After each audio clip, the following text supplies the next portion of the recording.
Hi everyone, Lisa and Dan here from Fireside Strategic. We're in a mission to help business leaders achieve great results through human-centered strategy. We believe that businesses don't need to choose between investing in their humans and generating profit, because it's the humans that generate profit. In the Fireside Chat series, we're showcasing how leaders are transcending the challenges of the coronavirus crisis and broadly unite strategic and human thinking and leadership. Today, we're excited to chat with Pierre duPont, mentor and occasional angel investor in early stage companies and partner at money management firm Cerity Partners. Pierre, please introduce yourself to our audience. Hi, yes, I'm Pierre duPont. Live just north of New York and work in the city. I'm a software guy by training from the 80s. Started a number of companies in the 90s, took one and a half of them public, and then became a private investor. And today I continue to do private investing in the angel category and later stage. And I also advise folks on how to live with their wealth and their success, and how to build their private businesses that they might want to keep for a long time rather than just selling them for the highest price. That's a beautiful introduction. Thank you. So could you tell us a little bit about the organization Cerity Partners, as well as a little bit more around your investment operations? Sure. So at Cerity Partners, we are about 200 people nationwide in 10 offices. Before the crisis, we managed about 27, 28 billion. It's down a fair bit, as you might imagine. Since the crisis, we also provide a lot of tax services, estate planning, business ownership guidance, and generally sort of family office services for those that need that level of service. And we are, as investment professionals go, we are global asset allocators, and very much believe in an investment philosophy which has to start with cash flow management. Because until you know your cash flows, how you're going to maintain your lifestyle should things go wrong, it's very hard to build an investment portfolio. So we will spend a lot of time with our clients understanding their cash flow needs over time, and maybe their aspirations in that regard, and then try and build investment portfolios that will survive in crises like today. We also try to help our clients have the 5 or 10 year perspective that really is required to do a quality job of investment management. So that's Cerity Partners. Fantastic. Curious to learn what it was that inspired you to jump into this career path. You mentioned that in the 90s you started in software. How did you get from software to money management? So to be clear, I myself am not the money manager. I have a bunch of smart partners who are. I don't have those skills. I'm not sure I could have those skills. But to your question, after I finished my entrepreneurial career, I will tell you that the 6 companies I started, the first one was the most successful, and they progressively went downhill from there. And by the time I did the last several of them, I was not only not making any money, I was, losing a lot of money. So I came to the conclusion that I'm maybe not very good at this, actually, and so I shouldn't do any more. So I became a private investor, and I spent the OOs making a number of direct private investments on my own account with some other folks that I worked with, and did reasonably well for that. But truthfully, I did all that as a sole practitioner, basically alone. And by the end of the OOs, in sort of like 2010, 2011 timeframe, I realized I missed the coffee machine. And I really mean that. I missed being able to walk down the hall and grab a cup of coffee and chat with a few people who were sort of vaguely doing what I'm doing, the bonding, the community that is within a workplace. So that was one reason that I came in this direction. But the other reason why I came specifically in this direction was because I've had a very lucky life in some regards, born into 2 great families that have had great businesses in their histories. And I thought maybe I could bring some of the value I have learned, some of the tools I've learned for how to live underneath the shadow, if you will, of great ancestors who have been very successful. And so I thought to myself, well, how could I translate what I have lived and seen into something that's sort of usable, actionable by others, and that the kind of people that would want that advice would be private business owners, with some substance to their businesses. So while I continue my angel investing, and it's hard to call most of those businesses having substance yet because they're very early stage, right? On the more middle market side, there are people who own businesses that have been operating them 5, 10, 20 years and are beginning to wrestle with the impact of that business upon their families and their descendants. And so that was the direction that I thought I could offer some advice in. And that led me to this family office world. And that led me to the multifamily office world, which really often resides within investment managers like my partners at Cerity Partners. So I sought them, found this particular group of people about 6 years ago now. Spectacular folks. We've grown a heck of a lot since I joined. Not because of me, but the firm has grown very well, and they've been a great group to work with. They provide the technical skills I need, tax, investment, estate planning, whatever, to bring to my clients when I don't have those technical skills myself. Makes perfect sense. And I also want to pick up on one of the first things you said, which is that you ran 6 companies. The first was the most successful. And now you find yourself doing a combination of investing, mentoring, advising. It's a very different skill set, isn't it? The actual operation of a company versus being that advisor. And yeah, that distinction alone is one that a lot of people miss, I find. Yeah, and I will actually dismiss it in myself and say that largely it's due to my ADD, my inability to focus on one thing for a long period of time. So advising others, I find I can do shorter pieces of advice, more frequently, and that fits my personality to a degree. So to dive into the current events, what was happening with the companies you advise, as well as at Cerity Partners, before the coronavirus crisis set upon us, and how has this changed? I myself have a small number of clients, maybe 20-ish, and I certainly spent, truthfully, more time talking to them, a number of them by video that I never did before, but I spent more time talking to them than I had before. So I think the need to reach out and provide the warmth of a community to more people, and I think we're all across my firm doing that a lot also, where we're engaging with our clients, engaging with the other service providers we collaborate with on a more personal, more direct fashion to help us all get through this crisis. Because we're all struggling, I think, to figure out how to operate, how to live, how to do our business in this environment. So there's been a lot more communication, I think, across all categories. And that, I think, has been the biggest change we've seen is that the communication is maybe a little more intimate like this. And there's a lot more of it than there may have been before. You mentioned that you have to become much closer to the people that you're working with. And would you mind sharing what are some of the pieces of advice that you're giving people? Are you seeing some themes come up? Yeah, so I would tell you that most of the calls, most of the video calls and the telephone calls that I've done in the past 3 or 4 weeks, haven't been very tactical. They've more been about just being supportive of each other. How's your family? How are the other guys that you work with? Your customers, your kids. What are you doing about education now that you're at home? How are you handling that? There have been very tactical discussions. So like how to take advantage of the government grant programs that are available, the PPP, the Paycheck Protection Program, and the CARES Act, how to use those if you're a business owner, small business, big business. And we've worked with a lot of our clients on those sort of tactical questions. And indeed, some of my private business owner questions, I've spent a fair bit of time on the phone talking about those very questions.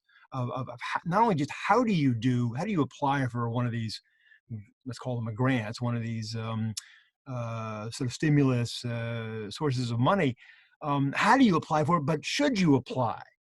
And then how would you use it? And how will you best take care of your employees and your business over the next several weeks or several months as we go through this process? How to best be a good leader in your business, a good engager, supportive of your suppliers, your customers, your finance professionals that you work with, your team inside the business, how to best support all those different constituencies, if you will. And that's been a lot of sort of hard to pin down specific advice, but a lot of discussion around those topics. in this moment, one of the powerful experiences we've had recently, Lisa and I have been interviewing people for, mostly CEOs, but interviewing really, really interesting people in the business world about how they're operating in this moment. And one of the most striking things is how in touch with our humanity we all are. And some of the stories we've heard, I had an assumption. I had a little bit of fear, to be honest, in advance of doing this, that would these CEOs want to speak to us? Who are we? And I've been so blown away by the humanity of the connection that we've experienced with so many CEOs, and so many stories stand out in my mind. I'm curious whether, as you reflect on these conversations you've been having with clients, were there any stories pop to mind of just beautiful moments of human connection? Sure. Actually, I'm glad you brought that up. I have the fortune to know a columnist at the New York Times, and he called me about 2 weeks ago now and said, Pierre, I'm going to be writing a couple articles on how different kinds of business owners are handling the crisis today and what they're doing. And these are more substantial, so 50 million revenue, 100 million revenue companies. And so I introduced him to a bunch, and there have actually been 2 articles in the Saturday Times a week and a half ago, and the Saturday Times this past weekend that were primarily his interviewing of people I connected him with. And as I did those interviews on the phone with them, and this columnist.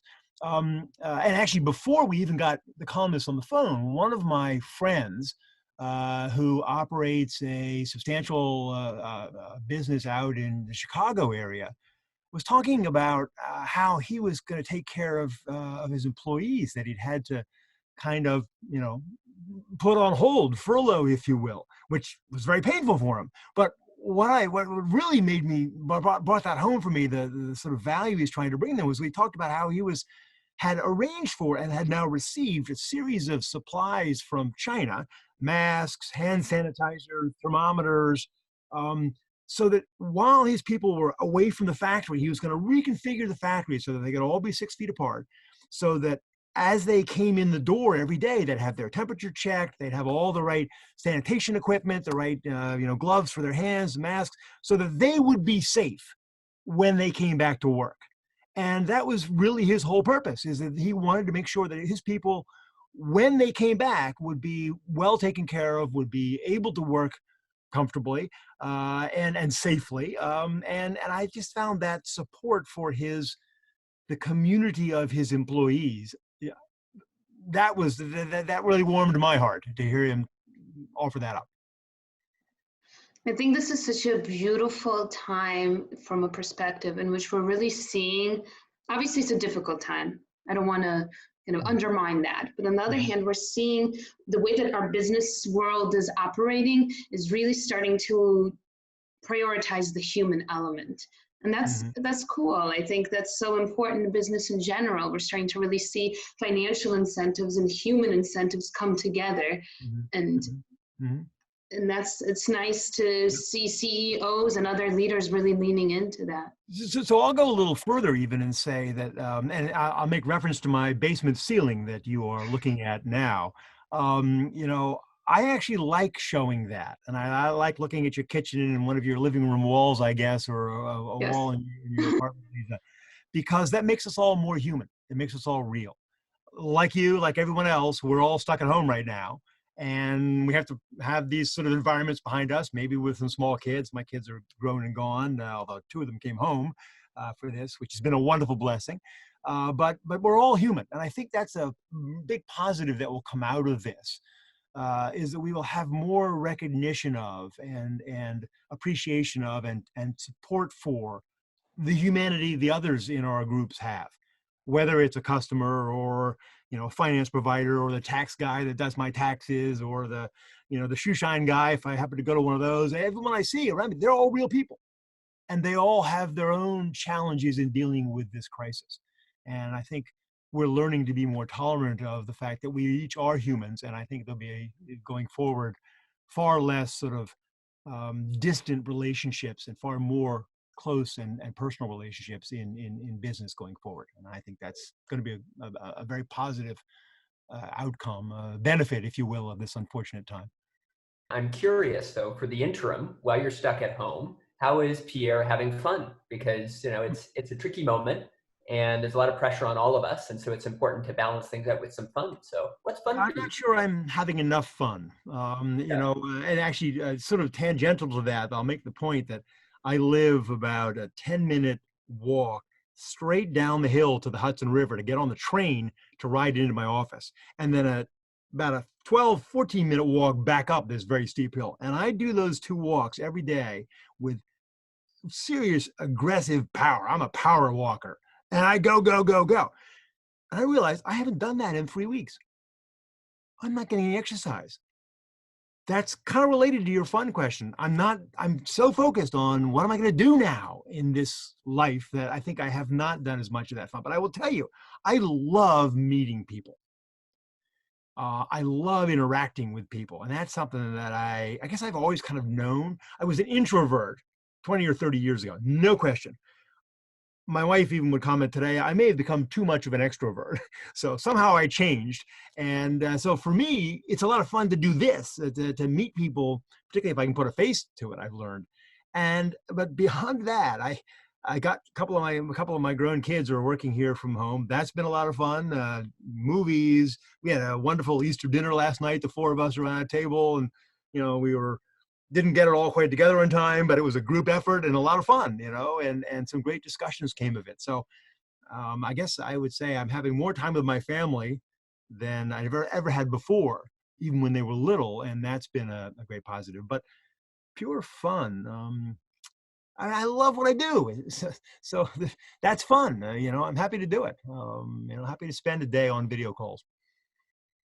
More broadly, is there anything else that we haven't discussed during this chat that has come to you while we were talking about these themes of transcending the crisis or connecting the human and the strategic and building businesses?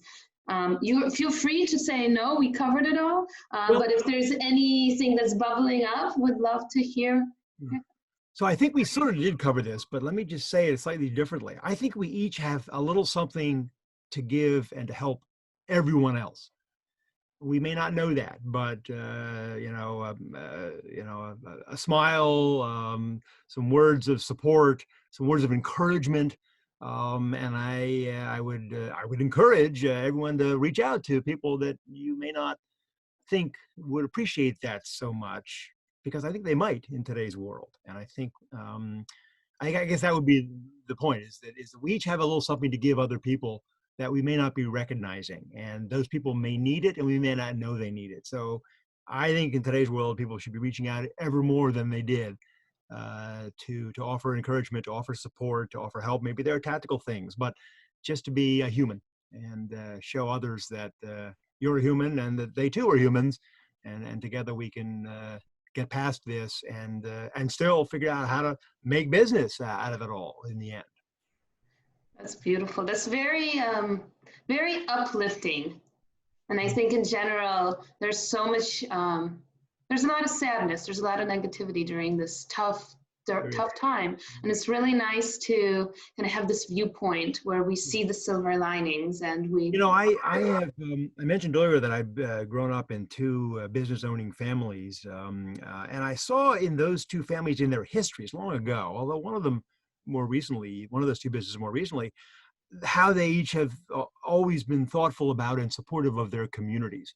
And I think that's what's coming out of the world today, is that we each need to be more supportive of our community. It's not enough to walk down the street and be coughing and sneezing. We need to be wearing a face mask, or we need to be washing our hands more often.